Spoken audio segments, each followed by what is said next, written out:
Swami ji, mic में please. Swami ji आपने बताया शब्द और अनुभव। क्या? शब्द और अनुभव। शब्द और अनुभव। तो ये जो शुद्धात्मा का जो अनुभव है, क्या और किसी माध्यम से उसको स्पष्ट वेदन कर सकते हैं? अभी इस वर्ष के अंदर और इस कलयुग के अंदर कोई भी व्यक्ति को आत्मा का स्पष्ट वेदन नहीं होता है। क्या बताया? स्पष्ट वेदन नहीं होता। आत्मा का स्पष्ट वेदन किसी को नहीं होता है। मगर जो अनुभव ज्ञान से होता है वो कौन सा होता है? मन वचन काया से मुक्त रहने का। क्या होता है? मन वचन काया से मुक्त रहना। आत्मा का अनुभव नहीं होता है। मन वचन काया से मुक्त हूँ वो अनुभव होता है, और वही अनुभव से राग द्वेष अज्ञानता खत्म हो जाएगी। तो ये आत्मा अंदर में है, इसको सबसे पहले किसने जाना? आत्मा इस माचिस के डिबिया में है, ऐसा सबसे पहले किसने जाना? लाखों लोगों ने जाना। जिसको जो लोग संसार से मुक्ति पाई पहले उन्होंने जाना, सबको बताया, बाद में चले गए। तो अनुभव की विधि क्या है? वो तो मैंने बता दिया ना। तो किस प्रकार से उनको जानकारी हुई? किसको जानकारी? किस प्रकार? जो हजारों लोगों को जानकारी हुई वो किस प्रकार से हुई? सुनकर? सुनकर नहीं, जो सुना है उसका उपयोग करके। तो जैसे बिना उपयोग तो नहीं होता है। जैसे ध्यान के माध्यम से जानकारी होती है, श्वास के माध्यम से अंदर तक पहुंचते हैं और आत्मा तक पहुंचते हैं, ऐसा मैंने कई ऋषि महर्षि बताए हैं। वो कहाँ तक सत्य है? इस काल में सत्य नहीं है, किसी ने बताया है तो। सबकी अपनी मान्यता हो सकती है। क्या बताया? मान्यता को हम गलत नहीं बोल सकते। मान्यता वो रिलेटिव सत्य है। सनातन सत्य के रूप में वो सही नहीं, मान्यता के रूप में हो सकता है जी। ये सिद्धांत है। कलयुग में किसी को स्पष्ट वेदन नहीं होता है, क्योंकि कलयुग में किसी का लास्ट बर्थ नहीं होता है, और स्पष्ट वेदन लास्ट बर्थ में होता है। अभी स्पष्ट दर्शन हो सकता है, स्पष्ट वेदन नहीं। स्पष्ट दर्शन का मतलब होता है मन वचन काया से मुक्तता की अनुभूति। उसके बाद 1, 2 या 3 भाव में भी मुक्ति हो सकती है, और जब मुक्ति का लास्ट बर्थ होगा उस समय आपको माता के गर्भ में से ही स्पष्ट वेदन होगा। स्पष्ट वेदन मीन स्पष्ट अनुभूति। स्पष्ट अनुभूति। फिर पुरुषार्थ नहीं होता है जी। फिर क्या नहीं होता है? पुरुषार्थ। ये लोग बोलते हैं कि मेरे को आत्मा का अनुभव हो गया है, आत्मा का अनुभव हो गया है, स्पष्ट वेदन हो गया है। ये सब भ्रांति है।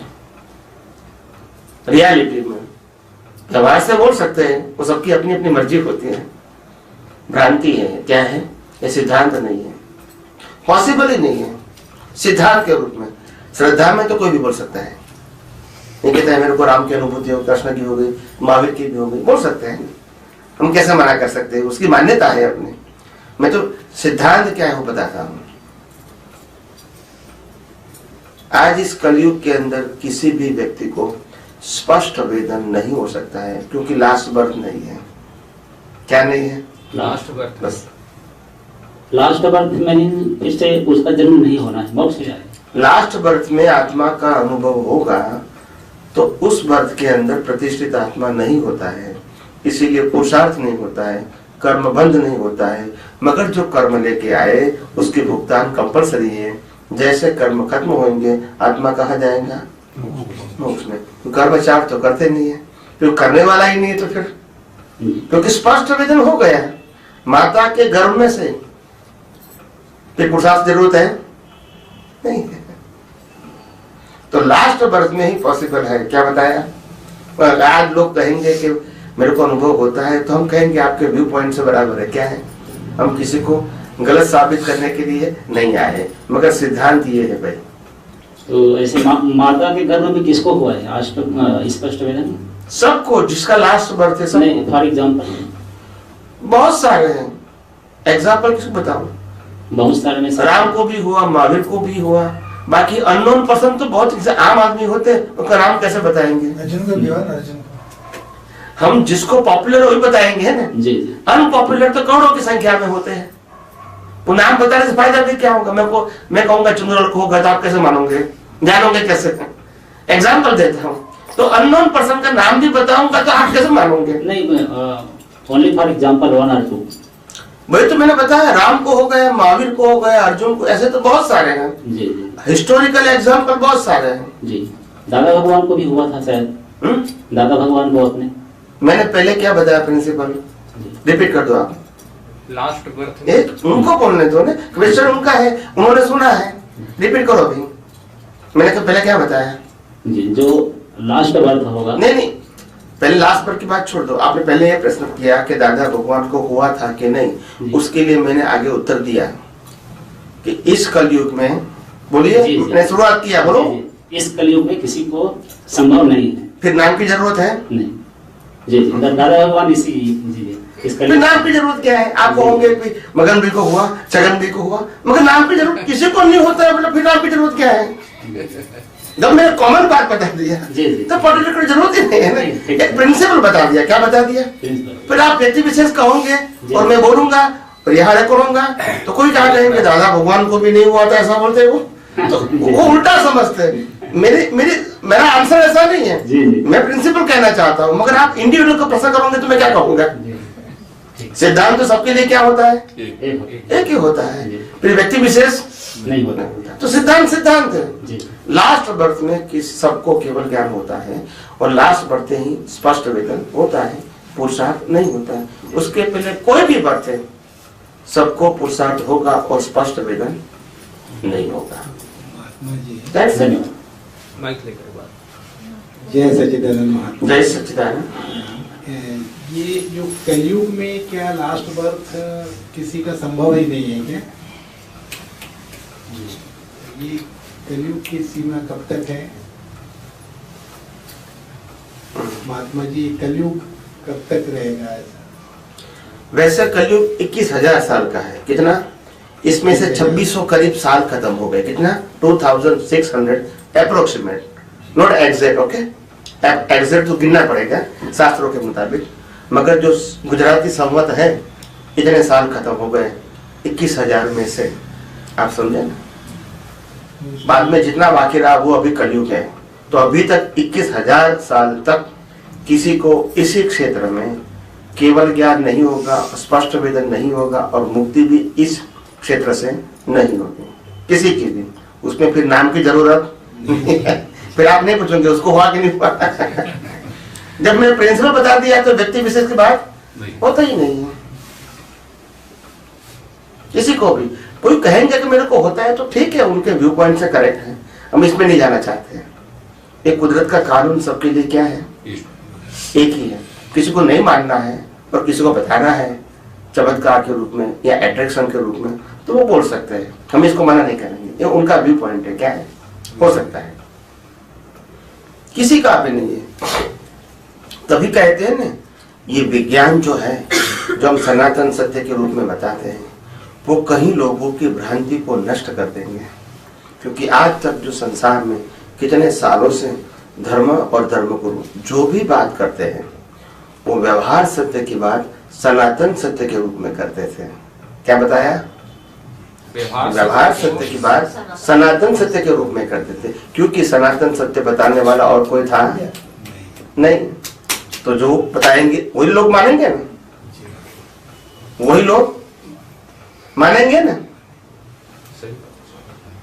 मगर जब सनातन सत्य बताने वाला आएगा तब मालूम होगा कि ये तो व्यवहार सत्य की बात है, यहाँ कुछ तथ्य है नहीं। मगर जहां तक बताने वाला नहीं मिलेगा वहां तक तो वही मानेंगे ना, वही मानेंगे ना। आप समझे ना? तो ऐसा है, जब दुनिया में प्रकाश आता है तो अंधेरा है वो खुला हो जाता है कि ये अंधेरा। अंधेरा का मतलब होता है अज्ञान और प्रकाश का मतलब होता है विज्ञान। जब साइंटिस्ट आता है सब अज्ञान की पोल खोल देता है, और जब साइंटिस्ट नहीं होता है अज्ञान ही ज्ञान बन जाता है। क्या बन जाता है? अज्ञान ही ज्ञान बन जाता है। बस, क्योंकि और कोई ऑप्शन नहीं है तो क्या करोगे? और कोई ऑप्शन नहीं है तो क्या करोगे? उसी को ज्ञान कहोगे। महात्मा जी जो अभी 21 जितना भी मतलब 21,000 बोले आपने, उसमें जो 2600 कुछ गया है, तो क्या इतने सालों तक हम क्या मोक्ष प्राप्त नहीं कर सकेंगे ना? इतने साल तक इस क्षेत्र से मोक्ष नहीं जा सकते, दूसरे क्षेत्र से जा सकते हैं। जहाँ सतयुग है, जहाँ केवल ज्ञान है, जहाँ मुक्त पुरुष है, वहां से आप जा सकते हैं आज भी, बट यहाँ से नहीं जा सकते डायरेक्ट।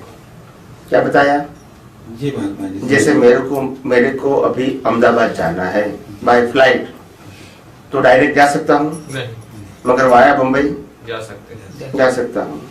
तो डायरेक्ट बंद है, वाया चालू है।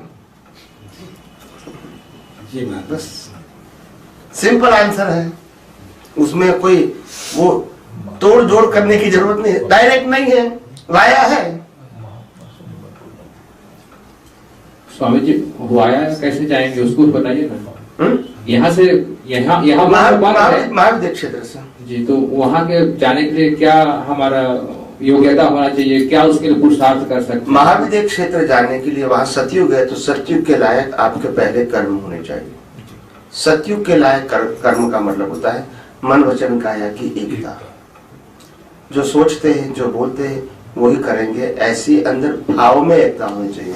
ऐसा नहीं सोच भी अलग, जबान भी अलग और एक्शन भी अलग, उसकी कोई वैल्यू नहीं है। तो जहां मन वचन काया की एकता आपके भाव में रहेगी, तो आपका रिबर्थ क्या आएगा? महाविद्य क्षेत्र में। ये पहली क्वालिफिकेशन। और दूसरी क्वालिफिकेशन, अपना जो ज्ञान दर्शन है वो हाई डेवलपमेंट वाला होगा, तभी आप वहां मुक्त पुरुषों की बात उसी लेवल से आप समझ सकोगे। ये दूसरी क्वालिफिकेशन। ये दोनों क्वालिफिकेशन होंगे तो वहां जन्म भी होगा और वहां से मुक्ति भी मिलेगी। मगर सिर्फ आपकी क्वालिफिकेशन सतयुग के लायक होगी तो सतयुग में जन्म होगा, मगर मुक्ति नहीं होगी। दोनों चाहिए। क्या चाहिए? सतयुग के लायक अपनी मनोचन का की क्वालिटी भी चाहिए और अपना ज्ञान दर्शन भी हाई लेवल का चाहिए, ताकि मुक्त पुरुष की बात हम समझ सके। हाई लेवल का मतलब क्या है? हाई लेवल का मतलब, हाई लेवल का मतलब होता है, हाई लेवल का मतलब होता है जो मुक्त पुरुषों ने अनुभव किया है, अनुभव की लेवल समझने की दृष्टि हमारे पास होनी चाहिए।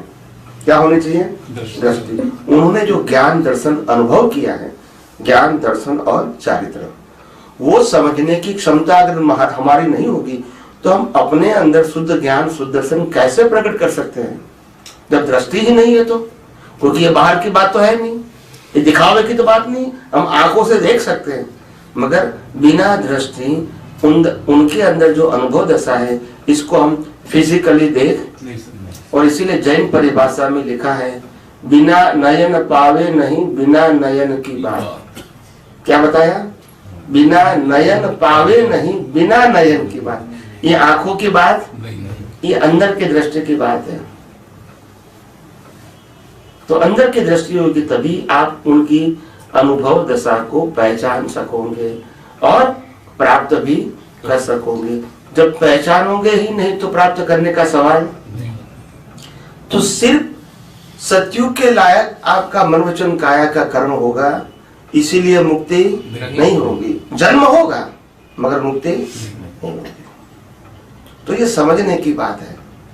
मैंने पहले भी कहा था कि जितने भी लोग महाविद्य क्षेत्र में जन्म लेते हैं, जितने भी लोग, उसमें से 1% लोग सिमंदर स्वामी को देख सकते हैं। कितने? 1% लोग देख सकते हैं। और जो 1% देख सकते हैं, उसमें से 1% इनको उनके पास ज्ञान दीक्षा ले सकते हैं। और जो जितने लोग ज्ञान दीक्षा ले सकते हैं, उसमें से 1% अनुभव कर सकते हैं। और जो लोग अनुभव करेंगे उसमें से 1% मोक्ष में जाएंगे। सब नहीं जाएंगे, अनुभव करेंगे मगर अनुभव में कच्चे पड़ जाएंगे, तो फाइनल रिजल्ट नहीं आएगा।